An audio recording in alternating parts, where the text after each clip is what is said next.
If you're an artist struggling to price your work, you are definitely not alone. My name is Jason. I've sold close to $2 million of my own artwork, and I've been coaching artists since 2018 to do the same. And one of the biggest things or biggest hurdles that I meet when I talk to struggling artists is that they are having difficulty putting a price on their creativity.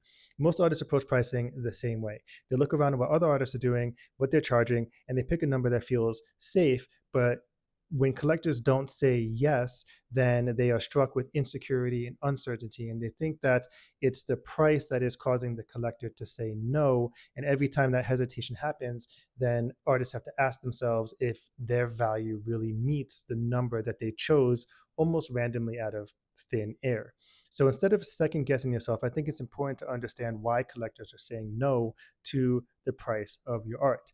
So before I get into the esoterics, yes, sometimes price and marketing or price message marketing do not match the audience you are trying to reach.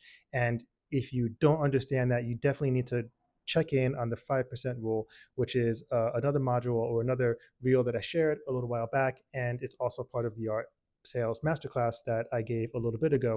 And you can comment art me in the comments if you want access to that 90-minute discussion on sales and sales strategy. But what collectors are saying no to 99% of the time is the lack of clarity around what your price or what your art is valued at. Right? They're not saying no because the work is too expensive. They're saying no because the value of the work hasn't been clearly communicated. Like, collectors buy when they understand three things: why the price exists, why the piece exists, why the piece matters, and what it represents.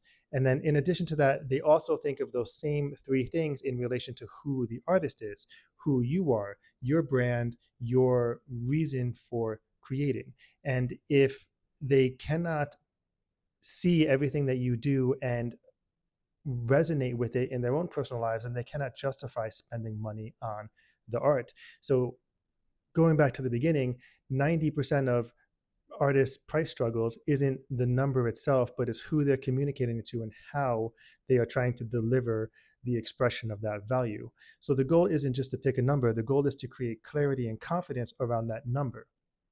Now, that is not as straightforward as it seems, and I know you wanted to hear something like you price go up or price go down, but if this was helpful and if you can reapproach how you're communicating about your art, let me know in the comments, and I will give you any feedback that I can and help you out as much as I can.